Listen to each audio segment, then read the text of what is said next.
that we can see. This is the physical confirmation of what is going on in the spiritual.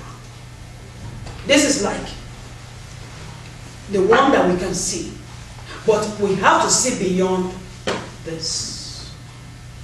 Praise the Lord. Hallelujah. The moment we start to see beyond the oil that the pastor will bring forward, the moment we start to see beyond it, then it will start to work spiritually. Faith. The Bible says we walk by faith and not by sight. God bless your hearts.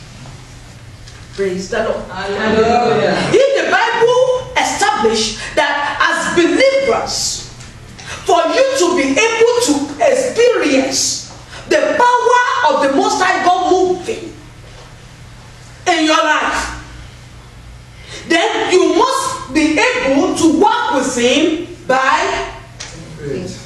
Jesus Christ will not do a miracle, will not attend to nobody without mentioning faith. And that is, if you are coming, if you are not seeing beyond the all you see in the bottom here, then it will hardly work. You have to believe in the spiritual. That is, by faith, you believe that you will be anointed. By faith, you are eating with Christ. Or is it not biblical? That portion you read in the book of Mark. Didn't you see there? That he actually did what? He ate with his disciples. And I shared, in fact, I think it's part of a little of my, the history of how of my calling. The brief one that I normally put in the programs when we have occasions to do. I think if you read it, there is a portion that says that I was anointed in my bedroom back home in Nigeria. Nobody came to do it. It was the Spirit of the Lord early in the morning. And they just poured it on me. And then I felt wet. Like, you know, like something oily. I felt like, you know, if you pour on your body, it's not really wet. But you'll be feeling like glossy or something. So, and then I was like, I was laying down when it happened. And then the Lord made me to leave. Something happened that moment. I left my bed. And then He made me to sleep. And then my head was facing the door. I put something down. And then I lay down. For some reason, because He directed me. And that was in the 90s. And then He now poured the oil on me. What am I saying? The Lord knew something before anybody can say they wake up from their demonic kingdoms. The Lord knew something about my calling. The Lord knew my calling would be faced with a lot of tribulations. So He didn't wait on anybody to do what? To ordain me. He didn't wait on anybody to say, oh, you know what, you have a calling. Maybe we should ordain you so that you can become this or you can be doing this in our church. Nobody did that. Nobody. Except for the anointing that I took just once with Papa Shofa, the Celestial Church. At K2. So, and that was it. When I started with Celestial Church. But this particular one I am, and the day that the Lord, that man anointed me, it was the general anointing that we go to give us rank. But you will know that something transpired because Papa was like, he knew and he said it. The very first prophet of Celestial Church said it. When he came to the parish I used to be there, he said that this is a great woman. She's going to be great in the future. She said that in the work of God, that she has a calling. A lot of things already are happening, but I am trying to say something here. That The Lord that did that at that time knew that I cannot release this my servant to go into the world under anybody to be anointed or ordained for my service, for the service I'm going to call her to do. I will better prepare her myself. Reason best known to God. But when I now started experiencing all the attacks, all the criticisms and everything, as soon as I got my calling, I got a flashback like, oh, so this is the reason. If you remember, when we were going to come out, somebody told me that it's going to be an ordination something, because out of experience, I thought it's normal. So some members now called me and told me, prophetess, I don't understand this. Are you going to be ordained? Or, I think some people call, I said, no. I said, the Lord will direct everything. I said, they call it ordination service. And then it was like, hey, but we don't understand this. Yeah. Because you are not under any denomination. Yeah, exactly. That you're supposed to stand as, a called servant that carries a calling.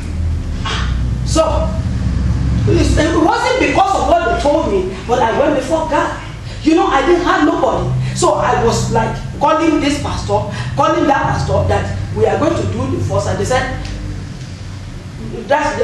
who is going to ordain me? I said, I don't know. And I said, I said, I don't know. They said, and you want to start a ministry? I said, they don't say I should start. Until I now realize why. Can you imagine someone coming, someone that is demonic, coming to come and ordain me? So I am relaying this to you and then using it for you to know what we are talking about, anointing. Anointing is special and powerful. It's a special and powerful grace from Almighty God that is bestowed upon his chosen ones. There is no chosen people of God that will not be anointed one way or the other. Essentially, anointing in this case is an act of separation or to set aside. An act of separation or to set aside. So that means in the 90s that the Lord anointed me in my bedroom, that day I have been set aside. But imagine, the very first anointing I received in Celestial Church was what? Like 80, 82. Can you imagine? So, when will God come back in the 90s to anoint me again? I'm not saying that anointing wasn't, but the anointing was for the denomination ordinances. Part of the denomination that before you can be taken to another level in that church to probably change your garment.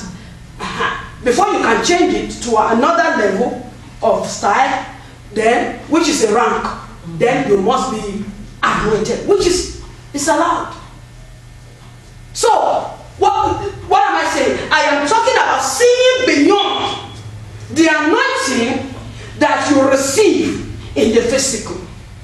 Like when we do baptism, the baptism is not what you see. It's not. The reason we say, prepare your mind for it. Are you ready? You cannot be baptized and you go back into the world and do what is not supposed to do. Go to Hebrews 6. Let us see that. It would be better for you to have not known the truth, to have not come in the way of the truth, to have not even listened to a word like this that is coming out from the pulpit, rather for you to listen, pretend like you understand it, pretend like you already received it into your life, and then only for you to go out there and be doing something else. Praise the Lord. Hallelujah. Let us see from 4. Anybody that is reading should please read slow and loud. Thank you. For it is impossible for those who are once enlightened. For those that who are once enlightened and have tasted of the heavenly gifts. And have tasted of the what? Heavenly gifts. And were made partakers of the Holy Ghost. And have tasted the good word of God. And have tasted the good word of God.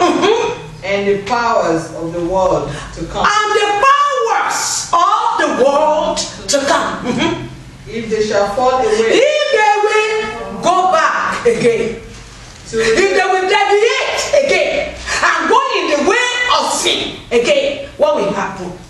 To renew them again unto repentance. Seeing they crucified to themselves the Son of God afresh, and put him to an open shame. Can you see that? Thank you. Enough. Wow. If you do that, you are nailing Christ back to the cross. If you do that, if you know the truth, what Jesus Christ preached during his ministry was, you shall know the truth, and the truth shall set you free. So, meaning that the moment you turn away from the world, you enter a sanctuary like this, believing that you have come before the throne of grace, and then you say, Father, take me back. I have come back to you. Take me and rededicate my life. I am sorry for what I have done in the past. Only for God to say, you are welcome, my son. I love you and I've been trying to let you see. But it's just that I know the power of this world will want to cajole you into believing that they are the one that are true. I am the one that is true. It is only through me that you can see the light. But I have taken you. I take you back. Welcome.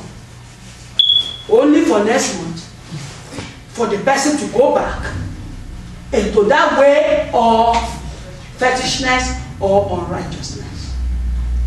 What have you done? You have nailed him back to the cross. He is not nailed back, but that is what you are doing. That's the implication of you going back to the world.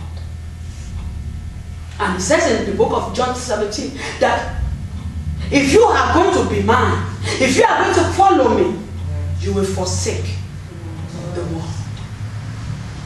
Praise the Lord. Hallelujah. If you look at Leviticus chapter 8 verse 12, you will see an example of how Aaron was